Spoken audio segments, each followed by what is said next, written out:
सुप्रभातम मित्राणि, नमः संस्कृताय। प्रिय मित्रों, नया वर्ष 2021 मंगलमय हो, इस शुभकामना के साथ संस्कृत प्रज्ञा यूट्यूब चैनल में आप सभी का स्वागत करता हूं। मैं हूं आपका मित्र संतोष कुमार।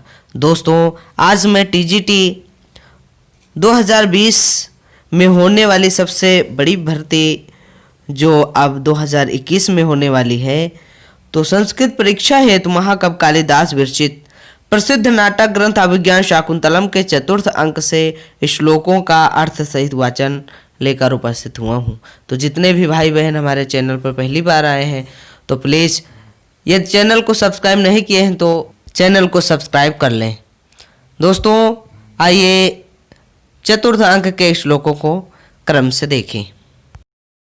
पहला श्लोक है दोस्तों, विचिन्तयन्ति यम अन्यमानसा तपोधनं वेत्सि न मामुपस्थितं स्मरिष्यति त्वां न सबोधितोऽपि सन् कथां प्रमत्तः प्रथमं कृतामेव अनन्यमानसायं विचिन्तयन्ते उपस्थितं तपोधनं मां न वेत्सि सः प्रमत्तः प्रथमं कृतां कथाम् इव बोधितः अपि सन् त्वां न स्मरिष्यति। दोस्तों, हम अभिज्ञान शाकुंतलम के चतुर्थ अंक के श्लोकों को इस वीडियो में शामिल किए हैं। तो यह पहला श्लोक जो कि दुर्वासा ऋषि द्वारा कहा गया है कि एकाग्र चित्त से जिसका स्मरण करती हुई तो मुझ तपस्वी की उपस्थिति नहीं जान पा रही है, वह तुम्हारे स्मरण कराने पर भी तुझे उसी प्रकार भूल जाएगा जैसे कोई उन्मत्त शराबी व्यक्ति पहले की हुई बात का स्मरण नहीं करता है। दोस्तों, चतुर्थ अंक के श्लोकों की शुरुआत दुर्वासा ऋषि के श्राप से होती है। दुर्वासा ऋषि शकुंतला को अपने इस श्लोक के माध्यम से श्राप देते हैं कि द्वार पर आए हुए मुझ तपस्वी को तुम नहीं जान पा रही हो, और जिस भी व्यक्ति को एकाग्रचित होकर याद कर रही हो जाओ, वह तुम्हें याद दिलाने पर भी याद नहीं करेगा, उसी प्रकार से भूल जाएगा जैसे कोई मतवाला व्यक्ति पहले की गई बात को भूल जाता है। दोस्तों, इस श्लोक में वंशस्थ छंद है। आइए अगला श्लोक देखें। याते कतोस्त शिखरम पतिरोषधीनाम आविष्कृतोरुणपुरः सरेक्तो अर्कः तेजोद्वयस्य युगपद्व्यसनोदयाभ्यां लोको नियम्यत इवात्मदशान्तरेषु लोको नियम्यत इवात्मदशान्तरेषु एकतः औषधीनां पतिः अस्तशिखरं याति एकतः अरुणपुरः सरः अर्कः आविष्कृतः एष लोकः तेजोद्वयस्य युगपद्व्यसनोदयाभ्यां दशान्तरेषु नियम्यत इव। इस श्लोक में प्रवास से लौटे हुए कण्व अपने शिष्य से पूछते हैं कि बताओ कितनी रात शेष बची है। तो शिष्य कहता है, ओह सवेरा हो गया, क्योंकि एक ओर चंद्रमा अस्ताचल को जा रहा है, दूसरी ओर अरुण को आगे किए हुए सूर्य उदय हो रहा है। यह संसार दो तेजों के साथ अस्त और उदय के द्वारा मानो अपने दशा विशेषों में नियंत्रित हो रहा है। दोस्तों, इस श्लोक में वसंत तिल का छंद है। आइए दोस्तों अगला श्लोक देखते हैं। अंतर्हितेश शनिसैव कुमुद्वती में दृष्टिं ननन्दयति संस्मरणीय शोभा इष्टा प्रवास जनितान्य बलाजनस्य दुःखानि नूनमति मात्र सुदुस्सहानि शशिनि अंतर्हिते सा एव कुमुद्वती संस्मरणीय शोभा में दृष्टिं नानन्दयति नूनम अबला जनस्य इष्ट प्रवास जनितानि दुःखानि अतिमात्र सुदुस्सहानि। शिष्य आगे कहता है कि चंद्रमा के अस्त हो जाने पर वही कुमुदनी संस्मरणीय शोभा से युक्त मेरी दृष्टि को आनंदित नहीं करती है। निश्चित ही स्त्रियों को अभीष्ट व्यक्ति के प्रवास से उत्पन्न दुख अत्यंत असहाय हो जाते हैं। अगला श्लोक है दुष्यन्ते नाहितं तेजो दधानां भूतये भुवः अवेहितनयां ब्रह्मान् अग्निगर्भां शमीम् इव ब्रह्मान् दुष्यन्तेन आहितं तेजः भुवः भूतये दधानां तनयां अग्निगर्भां शमीम् इव अवेहि। इस श्लोक में प्रियंवदा कहती है कि हे ब्रह्मा, दुष्यंत के द्वारा स्थापित तेज को जगत के कल्याण के लिए धारण करने वाली पुत्री को छिपी हुई अग्नि से युक्त शमी वृक्ष के समान समझो। आइए दोस्तों अगला श्लोक देखते हैं। क्षौमं केनचिदिन्दु पाण्डु तरुणा माङ्गल्यमाविष्कृतं निष्ठ्यूतशरणोपरागसुभगो लाक्षारसः केनचित् अन्येभ्यो वनदेवताकरतलये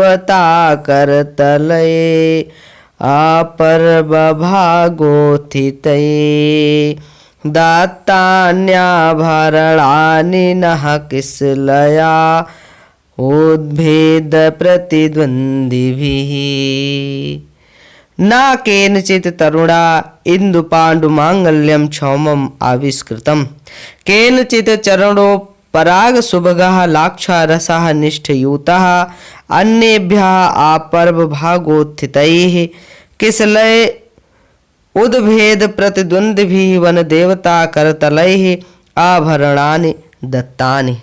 इसमें एक शिष्य ऋषि कण्व से कहता है कि हे तात, हमें किसी वृक्ष ने चंद्रमा के तुल्य श्वेत मांगलिक रेशमी वस्त्र दिया, किसी ने पैरों को रंगने के योग्य अलकक्त लाल रंग प्रकट किया, अन्य वृक्षों ने कलाई तक उठे हुए सौंदर्य में कोमल पत्तों के साथ स्पर्धा करने वाले वन देवता के करतलों से आभूषण प्रदान किए।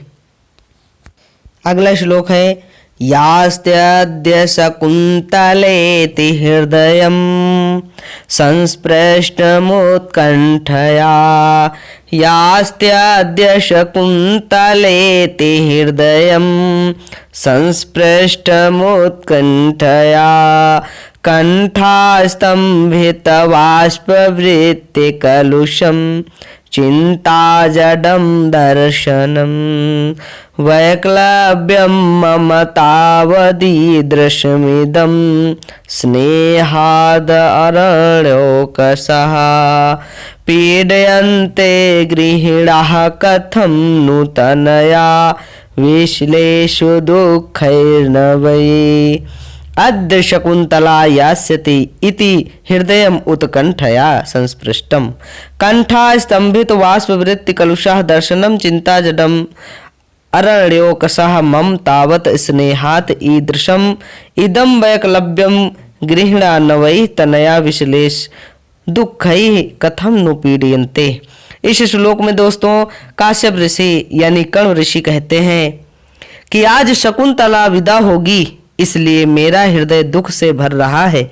आंसुओं को बहने से रोकने से गला भर आया है। दृष्टि चिंता के कारण निश्चेत हो गई है। जंगल में रहने वाले मुझको जब शकुन्तला के प्रति इस प्रकार के प्रेम से दुख हो रहा है, तो गृहस्थ लोग पहली बार पुत्री के वियोग के दुख से क्यों नहीं दुखित होते होंगे। अगला श्लोक है यया तैरिव शर्मिष्ठः भर्तुर्बहुमता भव सुतं त्वमपि साम्राज्यं सेवपुरुमाप्नुहि वत्से शर्मिष्ठा ययाते इव भर्तु बहुमता भव सा पुरुम इव त्वम अपि साम्राज्यम सुतम अवाप्नुहि। इस श्लोक में काश्यप ऋषि कण्व ऋषि शकुन्तला को आशीर्वाद देते हुए कहते हैं कि वत्स, पुत्री ययाति की शर्मिष्ठा की भांति पति को अत्यधिक प्रिय हो। उसने जिस प्रकार पुरु जैसे पुत्र को प्राप्त किया, उसी प्रकार तुम भी सम्राट पुत्र को प्राप्त करो। अगला श्लोक है अमी वेदिम परितः क्लिप्त धिष्णया समिधवन्तः प्रान्तसंतीर्णदर्भा अपघ्नन्तु दुरितं हव्यगन्धये वैतानास्त्वां वहन्यः पावयन्तु। अमी समिधवन्तः वेदिं परितः क्लिप्तधिषणया प्रांत संस्तीर्ण दर्भाः वैतानां वहन्यः हव्यगन्धये दुरितम अवघनन्तः त्वां पावयन्तु। दोस्तों, इस श्लोक में आगे काश्यप ऋषि ऋग्वेद के छंद से आशीर्वाद देते हुए कहते हैं कि पुत्री, ये समिधाओं से प्रज्वलित वेदी के चारों ओर प्रतिष्ठित किनारे पर बिछे हुए कुशों से युक्त यज्ञिक अग्नियां हव्य वस्तुओं की सुगंध से पापों को नष्ट करती हुई तुमको पवित्र करें। आइए दोस्तों, अगला श्लोक देखें। पातुम न प्रथमं व्यवस्यति जलम युष्मास्वपीतेषु या नादत्ते प्रियमण्डनापि भवतां स्नेहेन या पल्लवम् आदेवा कुसुम प्रसूति समये यस्याभवत् उत्सवः सेयं याति शकुन्तलापतिगृहं सर्वैरनुज्ञायताम् युष्मासु अपीतेषु या प्रथमं जलं पातुं न विवस्यति भवतां स्नेहेन या प्रियमण्डना अपि पल्लवं न आदत्ते वह आद्ये कुसुम प्रसूति समये यस्याः उत्सवः भवति सा इयं शकुन्तला पतिगृहं याति सर्वै अनुज्ञायताम्। आगे इस श्लोक में काश्यप ऋषि, कर्म ऋषि शकुन्तला की विदाई के समय तपोवन के वृक्षों से कहते हैं कि जो तुम्हें बिना जल पिलाए नहीं पीती थी, तुम्हारे प्रति प्रेम के कारण जो अलंकारों की प्रेमी होने पर भी नए पत्ते नहीं तोड़ते थे, तुम्हारे पुष्पोद्गम के समय जिसका उत्सव होता था, वही यह शकुन्तला पतिगृह को जा रही है। तुम सब अपनी स्वीकृति दो। अगला श्लोक है। अनुमत गमना शकुन्तला तरुभियं वनवास बंधुभिः परभृत विरुतं कलं यथा प्रतिवचने कृतमेभिरीदृशम्। इयं शकुन्तला वनवास बंधुभिः तरुभिः अनुमत गमना यथा कलं परभृत विरुतं एभिः ईदृशम् प्रतिवचनी कृतम। कोयल की कूक सुनने का अभिनय करके इस शकुन्तला को वनवास के साथी वृक्षों ने जाने की अनुमति दे दी है, क्योंकि मधुर कोयल की आवाज को इन्होंने इस प्रकार अपना प्रत्युत्तर बनाया है। दोस्तों, इस श्लोक में कोयल की ध्वनि द्वारा शकुन्तला को जाने की अनुमति देने का अभिनय किया गया है। अगला श्लोक है। रम्यांतरः कमलिनी हरितैः सरोभिः छायाद्रुमये नियमितार्कमयूखतापः भूयात् कुशे सयरजो मृदुरेणुरस्याः शान्तानुकूलपवनश्च शिवश्च पन्थाः शान्तानुकूलपवनश्च शिवश्च पन्थाः। कमलिनी हरितैः सरोभिः रम्यांतरः छायाद्रुमैः नियमित आर्कमयूखतापः अस्याः पन्थाः कुशे शयरजो मृदुरेणु शान्तानुकूलपवनः च शिवः च भूयात्। दोस्तों, यह श्लोक आकाश से भाषित शकुन्तला के मार्ग में कोई बाधा न आवे इसलिए वर्णित किया गया है। इस शकुन्तला का मार्ग कमलिनियों से हरे भरे तालाबों से सुंदर रमणीय मध्य भाग वाला हो। इस शकुन्तला का मार्ग कमलिनियों से हरे भरे तालाबों के द्वारा रमणीय मध्य भाग वाला हो। घनी छाया वाले वृक्षों से युक्त सूर्य की किरणों का ताप दूर हो। इसका मार्ग कमलों के पराग से कोमल धूल युक्त, शांत और अनुकूल वायु से युक्त तथा कल्याणकारी हो। आइए दोस्तों अगला श्लोक देखते हैं। उद्गलित दर्भ कबला मृग्यः परित्यक्त नर्तना मयूराः अपसृत पाण्डुपत्रा मुञ्चन्तीव शृणीव लतः। मृग्यः उद्गलित दर्भ कबलाः मयूराः परित्यक्त नर्तनाः लताः अपसृत पाण्डुपत्राः अश्रूणे मुञ्चन्ते इव। दोस्तों शकुंतला की विदाई के अवसर पर हिरण्यकुश के कौर उगल रही हैं, अर्थात घास खाना छोड़ दिए हैं, मोरों ने नाचना छोड़ दिया है और लताओं से पीले पीले पत्ते इस प्रकार से गिर रहे हैं मानो उनके आंसू गिर रहे हो।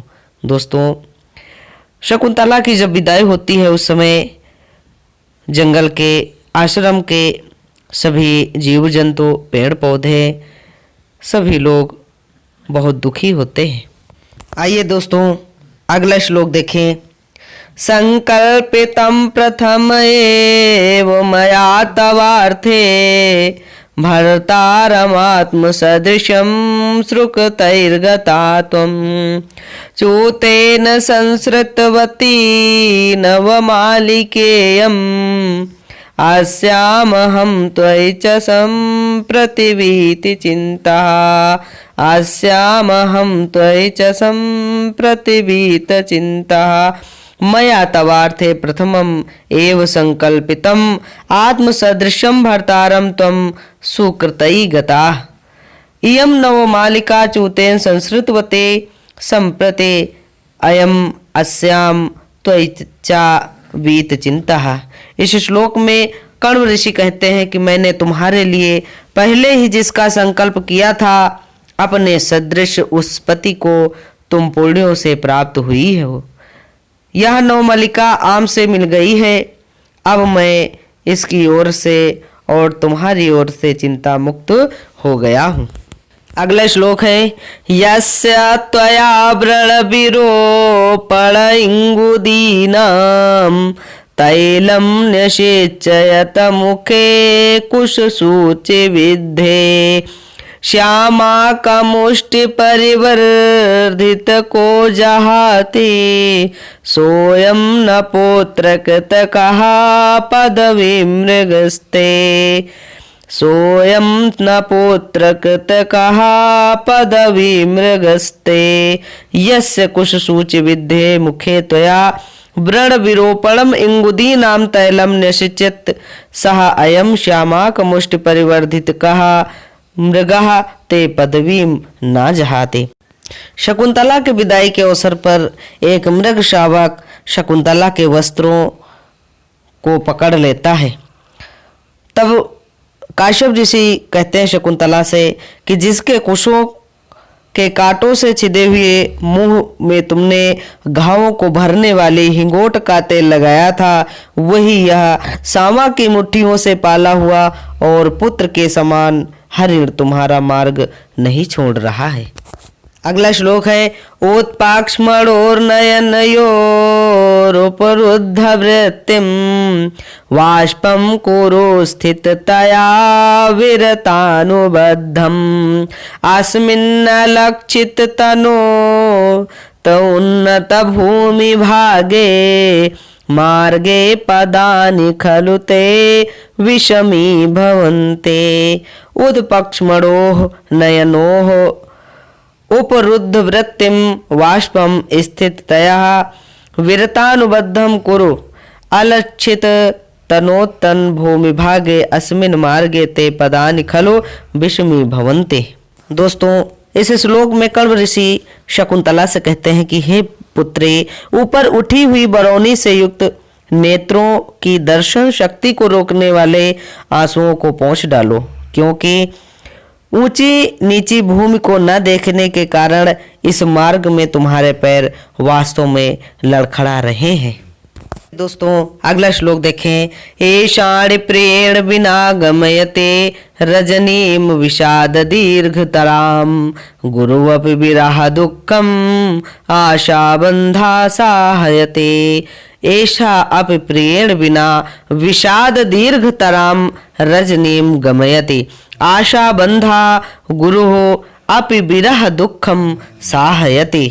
इस श्लोक में अनसुईया शकुंतला से कहती है कि यह चकवी विरह की लंबी रातों को पति के बिना अकेली काट देती है, क्योंकि विरह के समय भी इसे यह आशा बनी रहती है कि प्रातः काल तो मिलन हो ही जाएगा।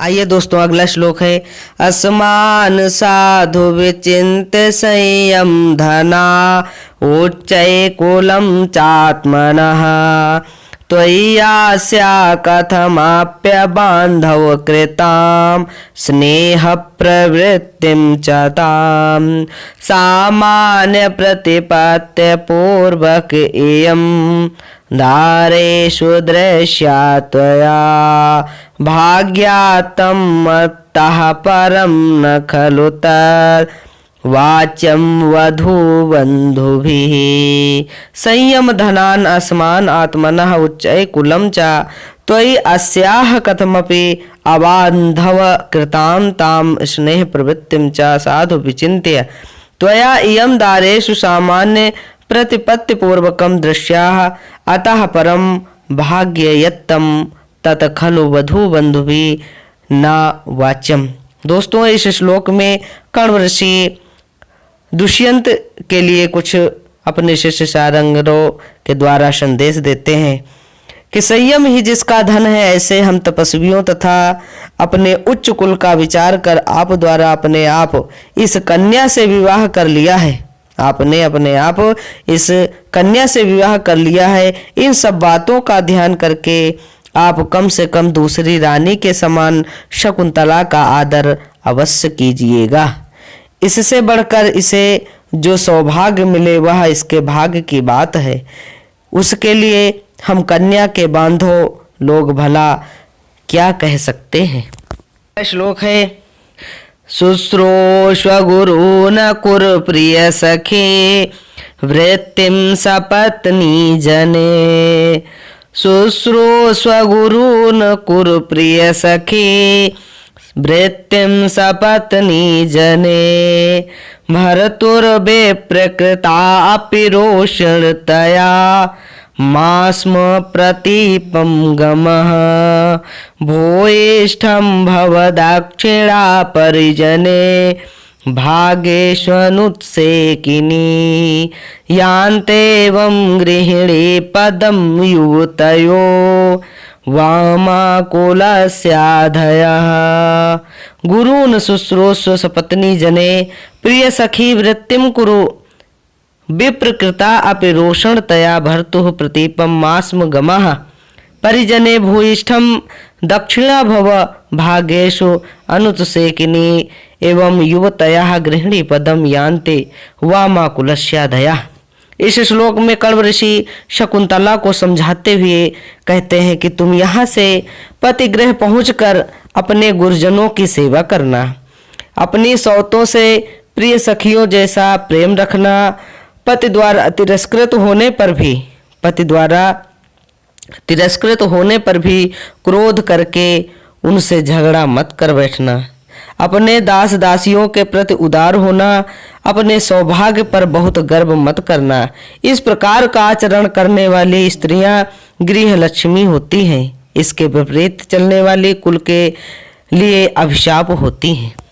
अगला श्लोक है अभिजनवतो भरतो श्लाघे स्थिता गृहिणी पदे विभव गुरुभिकृतये तस्य प्रतिक्षणमाकुला तनयमचिरात प्राची आर्कं प्रसूचा पावनं मम विरहजां न त्वं वत्से शुचं गणयिष्यसि।